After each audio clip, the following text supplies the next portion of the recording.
Hi, my name is Chelsea from SIV Visions, and today I'm going to show you how to change some of the application settings.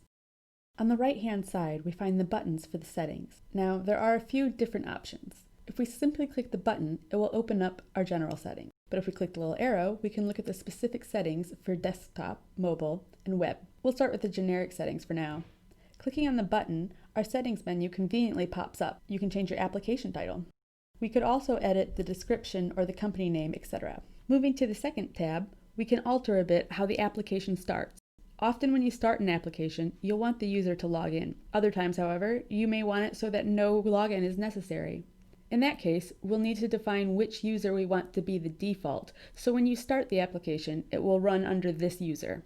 We also have the option for a welcome screen to open after we log in. For our example, let's choose our customer screen. Continuing to the third tab, we can alter the design. We can choose the background image. In our case, we have the lovely VisionX logo, but we can also change it to, for example, a music notes icon. There is also the option to adjust the alignment to the left, center, and right. Beside that, we can change the application icon or hide the menu if desired. Let's see how that looks along with hiding the toolbar. After clicking finish, we can have a look in the handy live preview. As you can see, there is no menu left anymore, and we are automatically logged in as the admin user, and we see here our customer screen. And that's it. That's a quick overview of the settings. Thank you so much for watching.